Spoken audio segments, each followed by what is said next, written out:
Reach for the speed, reach for the whistle, go where the rail may run. Reach for the words, reach for the story, follow the rainbow sun. To a shining time station, where dreams can come true, waiting there for you.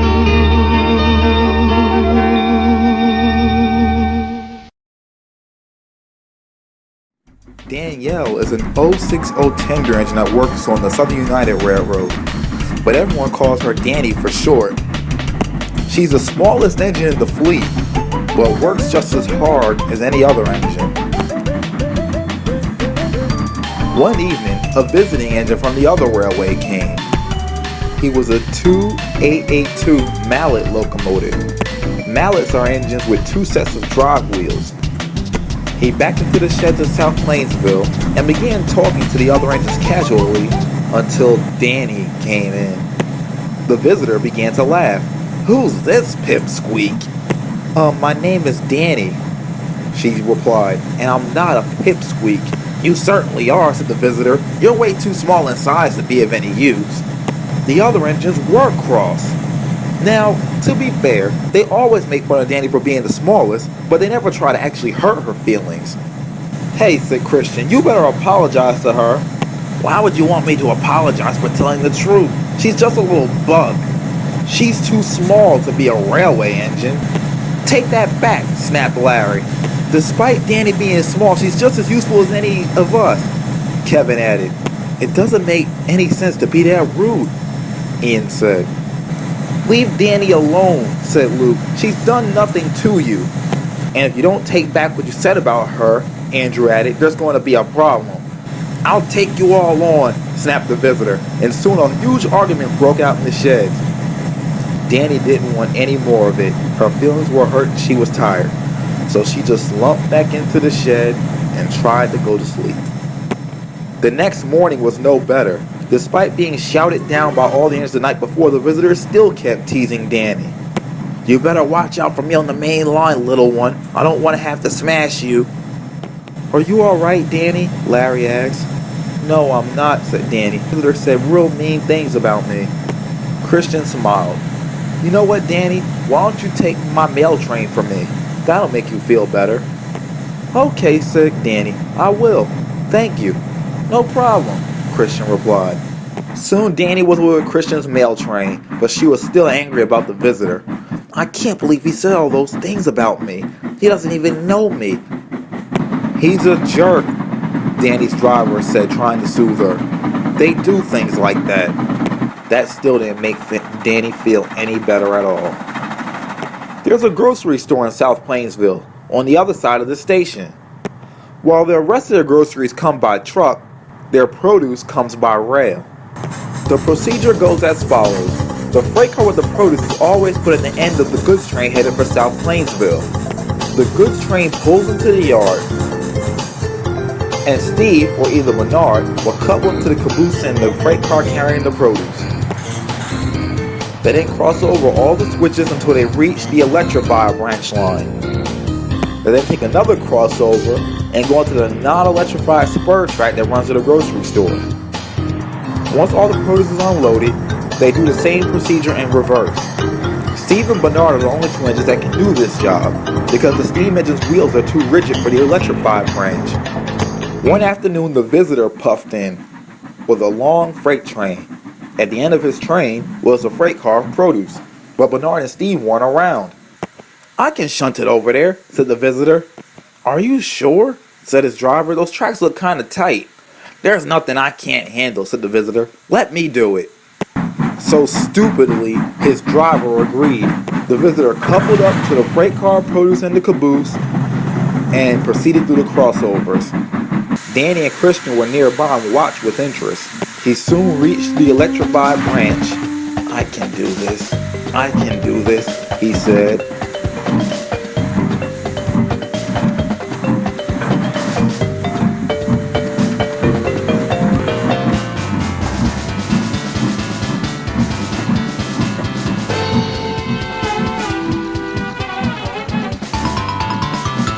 Everything seemed fine until with a loud crack, his back tender wheels came off the rails. "What the hell?" said the visitor. Dani and Christian bursted out laughing. But Belinda, one of the PCC streetcars that runs on the electrified branch, was not laughing. "What are you doing here, you great big idiot? You're in my way. I was trying to help this railroad be efficient. They had no shunter diesels to shift this boxcar over. But you should have had enough common sense to know that you couldn't make it," Belinda snapped back. The two argued long and loud, much to Christian and Dani's amusement. With the help of re-railers, the visitor was able to pull his wheels back onto the rails, and he proceeded extra slow until he reached the firm rails of South Plainsville Station.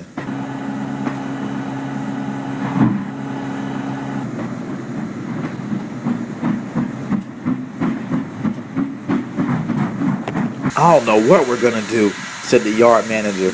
"Bernard and Steve aren't around, and that produce has to get to the grocery store." "I can do it," said Dani. "My wheels are small enough so I can fit through the curves." "She is right," Christian added. "All right," said the yard manager. "We'll try it." So once the visitor was out of the way, Dani coupled onto the produce car and proceeded down the electrified line to the spur track.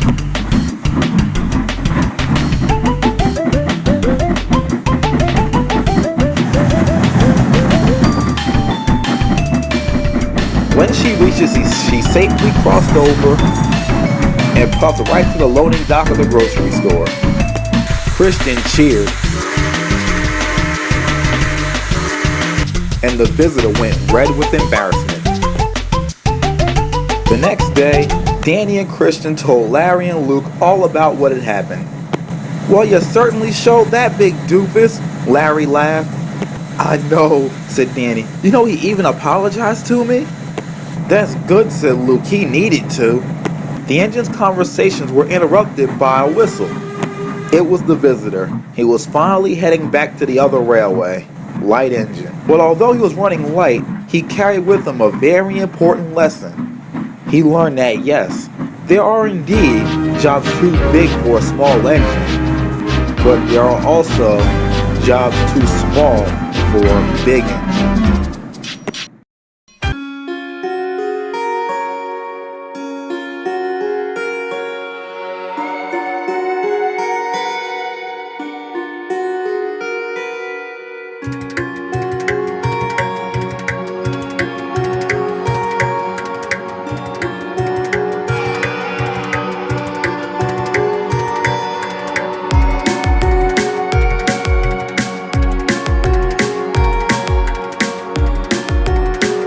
Even though trains are very powerful, snow can bring them to a crawl or even a standstill. Throughout history, there have been many tales of trains getting trapped in the snow. During periods of heavy snow, that's when the rotary snowplow was brought out. Rotaries are large machines that clear snow off of the track, kind of like the snowblower that you would use for your driveway. The blades can be turned so they can throw snow in either direction. On the Southern United Railroad, Bernard and Steve are in charge of taking the plow out during periods of heavy snow. Although Larry has used it on occasions to clear a few tracks in South Plainsville Yard. But one winter's day he got his chance to take it out on the main line. Paul came to the sheds one evening to speak to Larry. "Well, since there's going to be a snowstorm tomorrow," Paul began, "Larry, we need you to take the snow plow down the valley branch." Larry was a little excited, but asked, "What about Bernard and Steve?" "They're going to be busy doing other assignments," Paul replied and left. "Hey, well, congratulations, Larry," said Kevin. "Thank you, Kevin," Larry replied. "I always wanted to take a full plow train on my own." "Would you need some help?" Christian asked. "The valley line can be very dangerous in the snow, I heard." "He's right," agreed Luke. "Bernard told me that sometimes snow on the valley branch could be as high as the train." "I think I'll be alright," Larry reassured, "but thanks for the offers." "And if you do get stuck," chuckled Kevin, "we'll be sure to find you in the spring." Well, that made all the other engines laugh, and they continued chatting until they finally fell asleep. Next day came. Larry back to the coaling tower to take on coal. In his consist was a water car, a tool car, a caboose, the rotary, obviously, and a B unit. Now, when Bernard and Steve work together with rotaries, their drivers are able to control them from the rotary cab because they have MU cables. Larry, being a steam engine, obviously didn't have that, so a B unit was added between him and the rotary to provide extra power. Now, are you sure you don't need our help? Luke asked one more time. I'll be completely fine, Luke, Larry smiled.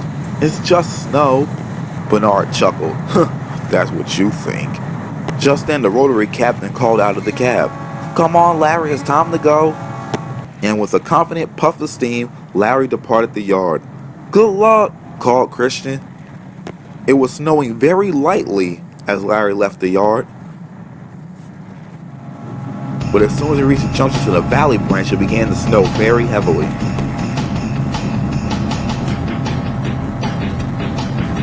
There's no turning back now, Larry said to himself.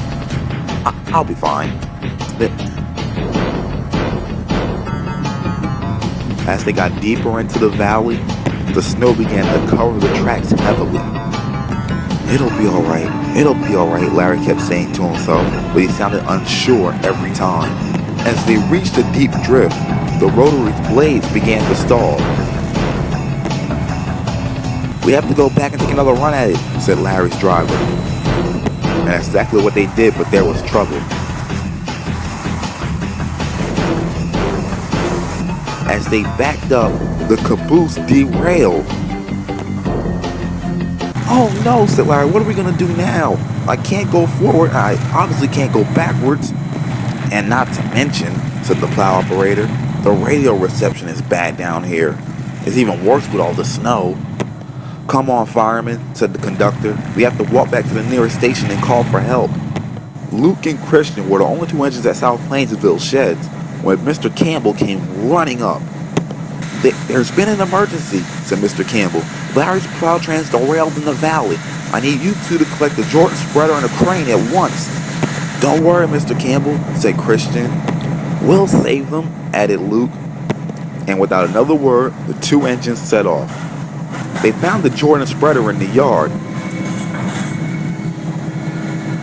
and then puffed away to collect the crane.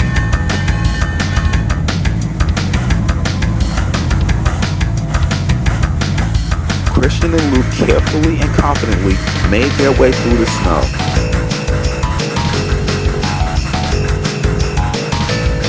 Larry was quickly losing hope that he'd ever be rescued. The plow operator and his driver huddled in Larry's cab to keep warm by the fire. I'm gonna be here till spring just like Kevin said, Larry said to himself. Just then, he heard a whistle.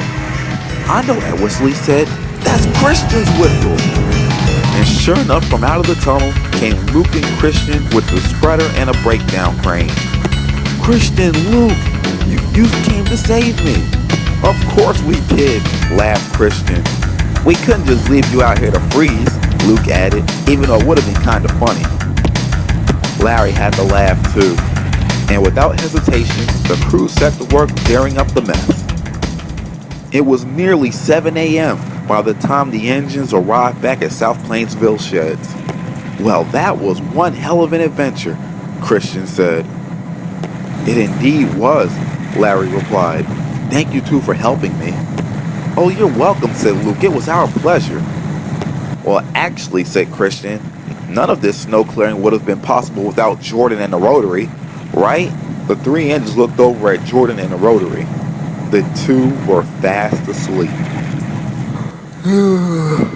I think they got the right idea, Larry yawned. Good night, fellas. Good night. Luke and Christian yawned, and the three engines fell asleep as a light snow began to fall across the land.